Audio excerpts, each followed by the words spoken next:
مقصد ہم ایک مسلمان ہونے کے ناطے ہم لوگوں کا مقصد کیا ہو سکتا ہے کہ ہمیں آخرت اور دنیا دونوں کی خوشنودی، اللہ کی خوشنودی چاہیے، دونوں جہانوں کی کامیابی چاہیے. یہی ہم لوگوں کا اس کورس کا بھی ایک مقصد ہے. تجوید کی فضیلت دیکھ لیتے ہیں کچھ احادیث کی روشنی میں. قال رسول اللہ صلی اللہ علیہ وسلم خیرکم من تعلم القرآن وعلمہ.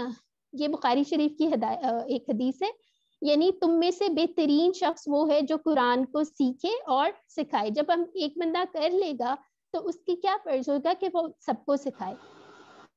قال رسول اللہ صلی اللہ علیہ وسلم الماہر بالقرآن مع السفرة الكرام البررة والذي يقرأ القرآن ويتتعتع فيه وهو عليه شاق له أجران. یعنی اس کا ترجمہ کیا ہے؟ جو قرآن کا ماہر ہوگا اس کا رتبہ کیا ہوگا؟ معزز ترین فرشتوں کے ساتھ ہوگا. سبحان اللہ. اور جو قرآن پڑھتے ہوئے اٹکتا ہوگا اور قرآن کا پڑھنا اس کو تکلیف دہ لگتا ہوگا تو اس کا اجر دگنا ہوگا. یعنی اللہ تعالیٰ نے ماہر کا تو ایک رتبہ رکھ دیا، لیکن جو کوشش کرتا ہے، جو اللہ کے راستے میں نکل آتا ہے، تجوید جو سیکھ رہا ہے یا قرآن سیکھ رہا ہے، تو اس کو بھی اللہ تعالیٰ دگنا اجر دیں گے انشاءاللہ. قال رسول اللہ صلی اللہ علیہ وسلم زینوا القرآن باصواتکم. یعنی قرآن کو اپنی آوازوں سے زینت دو. جب ہم قرآن کو اچھی طرح پڑھیں گے تو ہماری آواز یعنی خوبصورت آوازوں میں ہمیں پڑھنا چاہیے. ٹھیک ہے. پھر ایک اور حدیث آتی ہے اقرأوا القرآن بلحونہ العربی واصواتہا. قرآن کو عرب کے لب و لہجے پہ اور ان کی آوازوں پر پڑھو. پہلے زمانے میں ہوتا تو ہم لوگ سوچتے کس طرح، ہمیں تو پتہ بھی نہیں عربی کیسے پڑھتے ہیں. آج کل تو یہ ایکسکیوز ہے ہی نہیں. ہم انٹرنیٹ سے کوئی سے بھی جو بھی ہمیں ریسائٹر پسند ہے ان کی نکال کے سن سکتے ہیں، دیکھ سکتے ہیں کس طرح سے وہ ادا کر رہے ہیں. ٹھیک ہے. پھر ہمارے پاس آ جاتے لحن. لحن کیا ہوتا ہے؟ اس کی تعریف اور اقسام وغیرہ ہم دیکھ لیتے ہیں. اس کا معنی کیا ہوتا ہے؟ قرآن کریم پڑھنے میں جو غلطی کرنا ہے اس کو ہم لحن کہتے ہیں. اس کی دو ٹائپس ہوتی ہیں، ایک لحن جلی اور ایک لحن خفی. اب لحن جلی کا تو مطلب ہے یعنی بہت ہی واضح اور نمایاں غلطیاں جو ایک عام انسان بھی بتا سکتا ہے کہ یہ آپ غلط پڑھ رہے ہیں.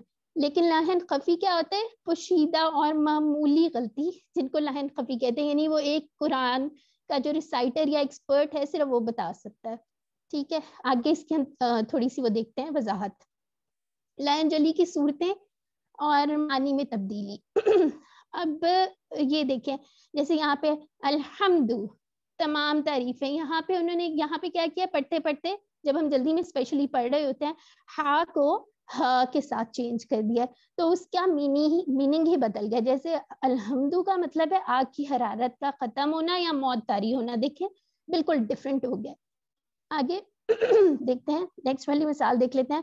اسمن نام اور اسمن، یہاں پہ سین جو ہے وہ سیٹی والا حرف ہے اور سا جو ہے وہ نرم حرف ہے. تو صرف ایک ہم لوگوں کی آواز کی غلطی کی وجہ سے جو ہے وہ میننگ ہی چینج ہو جاتا ہے. اسمن کا مطلب ہے نام اور اسمن کا مطلب ہے گناہ. جی پھر یہاں پہ آ جاتا ہے ذلہ. زال جو ہے وہ ہمارا نرم حرف ہے. ٹھیک ہے. اس میں سیٹی کی آواز نہیں آتی. اس کا کیا مطلب ہے؟ وہ ذلیل ہوا. اور پھر ذلہ، زا جو ہے وہ سیٹی والا حرف ہے، اس کا مطلب ہے وہ پھسلا. جی پھر یہاں پہ ایک اور ایگزامپل دیکھیں تینن. تینن کا مطلب کیا ہے؟ انجیر. ٹھیک ہے. جیسے سورہ تین بھی ہے. ٹھیک ہے. اس کے اگر ہم فار ایگزامپل اگر ہم بے دہانی میں پڑھیں اور اگر ہم کہہ دیں توینن، توینن کا کیا مطلب ہے؟ مٹی. یعنی بالکل ہی اپوزٹ میننگ ہے. ٹھیک ہے. جی یہاں پہ بہت ہی ایک سمپل ایک بہت ہی جو کامن سا وہ ہے قل. قاف جو ہے وہ موٹا حرف ہے اور ایک ہے ہمارے پاس کل، کھائیے. جیسے آپ لوگوں نے یہ بھی سنا ہوگا کہ اگر کوئی وفات ہو کسی ہو جاتی ہے تو لوگ کل کرواتے ہیں، یعنی پڑھنے کے لیے بلاتے ہیں. لیکن لوگ کیا کہتے ہیں؟ کل کرنے کی جگہ کل کر کے آ جاتے ہیں. ٹھیک ہے. نیکسٹ یہاں پہ عین اور حمزہ کی یہ بہت ہی زیادہ کامن مسٹیک ہے. علیمن، علیمن کا مطلب ہے جاننے والا، جیسے اللہ تعالیٰ سمیع علیم ہے. پھر علیمن دردناک. یہ دیکھیں یہاں پہ کتنا زیادہ جو ہے میننگ ہے بالکل ڈفرینٹ ہے. عذاب علیم جیسے قرآن میں آیا. ٹھیک ہے. جی یہاں پہ ایک ایگزامپل آپ دیکھ لیتے ہیں. یہ تو ہم نے دیکھی کہ مخارج کے بدلنے سے کیا ہوتا ہے. یہاں پہ ہماری حرکات کے بدلنے سے کتنا زیادہ فرق پڑتا ہے. جیسے قتل داؤد جالوت, ٹھیک ہے, یہاں پہ اگر یہاں پہ کیا ہوا, داؤدو کی جگہ داؤدا ہے. غلطی اکثر یہ اگر کر جائیں ہم تو اس کا دیکھیں معنی بالکل چینج ہو گیا. جالوتو تا کے اوپر پیش آ گئی ہے, تو یہاں پہ نعوذ باللہ معنی چینج ہو گیا, یعنی جالوت نے داؤد علیہ السلام کو قتل کیا, نعوذ باللہ. ٹھیک ہے, تو اس سے دیکھیں کانٹیکسٹ ہی چینج ہو گیا. پھر اس کے بعد لہن جلی کا حکم کیا ہے. ایسی غلطی کرنا بہت زیادہ سنگین ہے اور جان بوجھ کر ایسے کرنے والا گناہ گار ہوگا. تو ہم لوگوں نے کوشش کرنی ہے انشاءاللہ ہم اپنی یہ والی غلطیاں دور کریں. اس کورس کا مقصد بھی یہی ہے انشاءاللہ.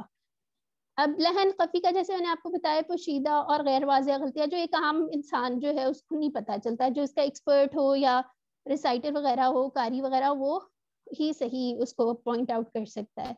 اس سے معنی میں کوئی تبدیلی نہیں آتی, لیکن جو ایک قرأت کا جو خوبصورتی ہے وہ ختم ہو جاتی ہے. جیسے جاء, یہاں پہ ہم نے اس کو 5 انگلیوں کے برابر لمبا کیا کیونکہ اس سے مد تھی, لیکن اگر ہم اسے ایسے پڑھ لیں جاء تو وہ ایک جو ایک اس کے اندر خوبصورتی آ رہی تھی وہ ختم ہو گئی ہے. جی,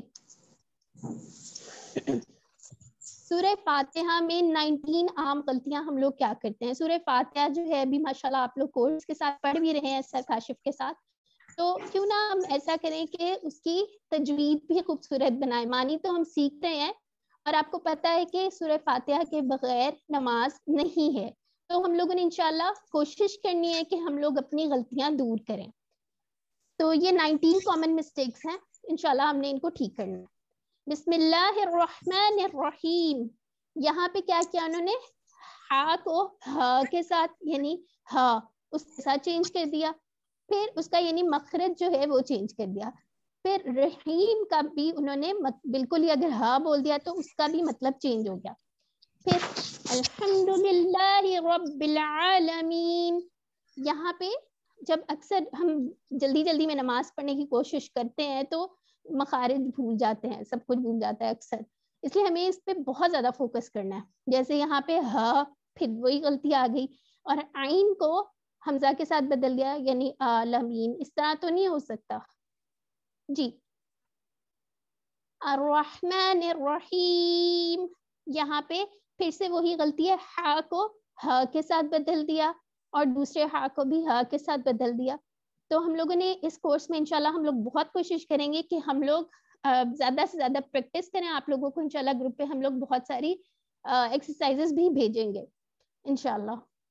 تو پھر اس کے بعد نیکسٹ آ جاتے ہیں, ایاک نعبد و ایاک نستعین. یہاں پہ بھی دیکھیں عین کو الف کے ساتھ بدل دیا. اکثر پڑھتے پڑھتے نعبدو اس طرح تو اچھا بھی نہیں لگتا اور جو ہے معنی بھی چینج ہو گیا. پھر اس کے بعد عین کو دوبارہ حمزہ کے ساتھ بدل دیا. جی, اہدنا الصراط المستقیم, یہاں پہ دیکھیں صاد جو ہے وہ موٹا حرف ہے اور سین جو ہے وہ باریک ہے اور سیٹی والا ہے, اس کے ساتھ بدل دیا. پھر تو کو ت کے ساتھ بدل دیا اور قوف کو کف کے ساتھ بدل دیا. آپ لوگ دیکھ رہے ہوں گے کہ کتنا زیادہ امپورٹنٹ ہے ہم لوگوں کو اپنے مخارج درست کرنا. جی, صراط الذین انعمت علیہم, یہاں پہ بھی صاد کو سین کے ساتھ بدل دیا, تو کو تا سے بدل دیا. پھر اسی طرح زال جو ہے وہ ایک نرم حرف ہے لیکن یہاں پہ زا بول دیا, ٹھیک ہے, وہ سیٹی والا حرف ہے. اسی طرح یہ چھوٹی چھوٹی سی مسٹیکس ہیں جو اسپیشلی قریب قریب مخارج ہوتے ہیں اس میں جو غلطیاں ہوتی ہیں. عین کو پھر سے کائنڈلی مائکس میوٹ کر لیں. غیر المغضوب علیہم ولا الضالین, یہاں پہ کیا کیا, دود کو یا زود آپ لوگ اگر کہتے ہیں تو اس کو زا کے ساتھ بدل دیا پڑھتے پڑھتے, ٹھیک ہے.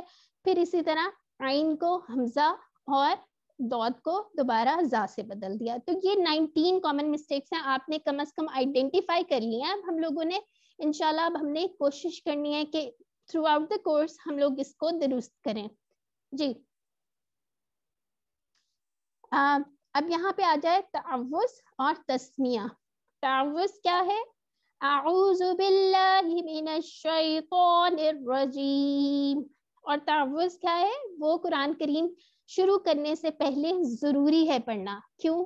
کیونکہ ہم لوگوں کو سر کاشف نے بھی کلاس میں بتایا کہ سیفٹی فرسٹ، یعنی شیطان سے ہم لوگوں نے بچنا ہے.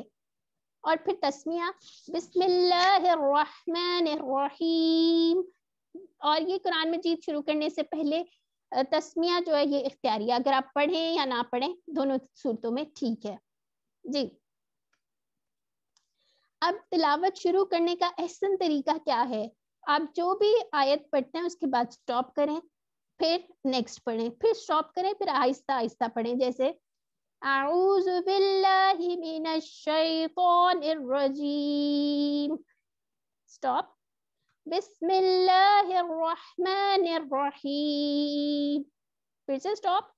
قل هو اللہ احد، اور پھر سے سٹاپ.